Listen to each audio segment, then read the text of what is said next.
Russia America ബന്ധം അത് കൂടുതൽ മെച്ചപ്പെട്ടാൽ അതിലേറ്റവും അധികം ഗുണം ലഭിക്കുന്ന രാജ്യം ആരെന്ന് ചോദിച്ചാൽ ഒന്നാം സ്ഥാനത്ത് പറയാൻ സാധിക്കും ഇന്ത്യയാണ്.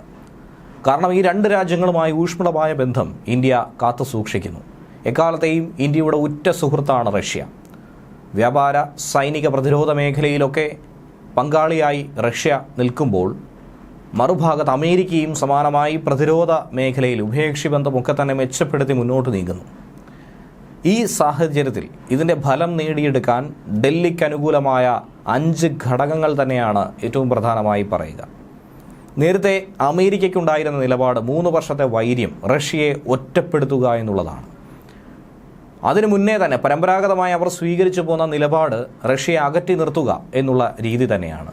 ആ വിദേശ നയത്തിൽ ഒരു വ്യതിചലനമുണ്ടായിരിക്കുന്നു. വിദേശ നയം വ്യക്തമായ രീതിയിൽ മാറിക്കൊണ്ടിരിക്കുന്നു. ലോകക്രമം പുനർനിർമ്മിക്കാനുള്ള സാധ്യത പോലും അവിടെ കൽപ്പിക്കപ്പെടുന്നു. ഇതുവരെ ഉണ്ടായിരുന്ന ലോകശക്തികളുടെ അച്ചുതണ്ട് പുതിയ രീതിയിലേക്ക് മാറുന്നു. അമേരിക്കയും റഷ്യയും കൂടി ഒന്നിച്ചാൽ ഈ ലോകത്തിന് മുന്നിൽ മറ്റൊന്നിനും അവരെ പിടിച്ചു നിർത്താൻ സാധിക്കില്ല എന്നുള്ളതാണ് യാഥാർത്ഥ്യം.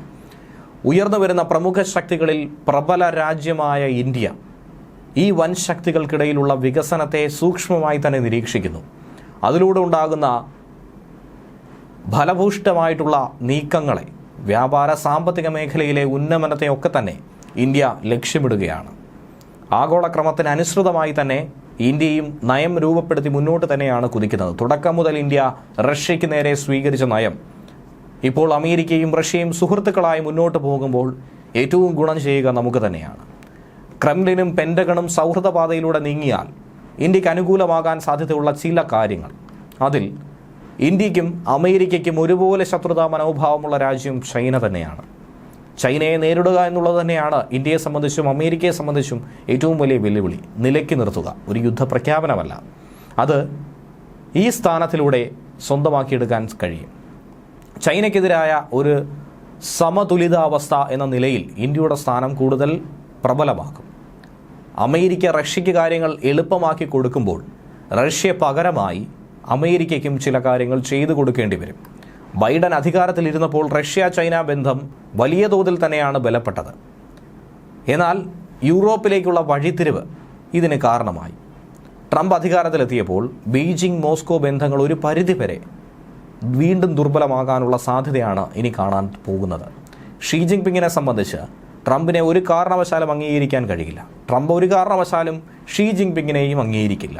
ഈ ഘട്ടത്തിൽ റഷ്യയ്ക്ക് അമേരിക്കയെ വേണം. ഒരു കാരണവശാലും ഇനി അമേരിക്കയെ വിട്ടുകൊടുക്കാൻ റഷ്യ തയ്യാറാകില്ല എന്നുള്ളത് വേണം മനസ്സിലാക്കാൻ. അതിൽ യുദ്ധം എന്നുള്ള ഒരു വിഷയം മാത്രമല്ല, അതിലുപരി പല കാര്യങ്ങളും നിലനിൽക്കുന്നുണ്ട്. റഷ്യയുമായിട്ടുള്ള ഇന്ത്യയുടെ പ്രതിരോധ ബന്ധം അമേരിക്കയും റഷ്യയും കൂടുതൽ അടുക്കുന്ന സാഹചര്യത്തിൽ US ഉപരോധങ്ങളുടെ ഭീഷണി ഒന്നും തന്നെ ഇല്ലാതെ മോസ്കോയുമായി പ്രതിരോധ ഏറ്റെടുക്കൽ നടപടികൾ നടത്തി ഇന്ത്യക്ക് ഒരു തുറന്ന ഇടം തന്നെയാണ് ഇതിലൂടെ ലഭ്യമാകുന്നത്. നമുക്കറിയാവുന്നതാണ്, ഇന്ത്യയിലേക്ക് റഷ്യയിൽ നിന്നും S-400 അടക്കമുള്ള മിസൈൽ പ്രതിരോധ സംവിധാനങ്ങൾ ഇറക്കുമതി ചെയ്ത സാഹചര്യത്തിൽ അന്ന് വലിയ വെല്ലുവിളി ഉയർത്തിയത് ഉപരോധമടക്കമുള്ള ഭീഷണികൾ കൊണ്ടുവരുമെന്ന് പ്രഖ്യാപിച്ചത് അമേരിക്കയായിരുന്നു.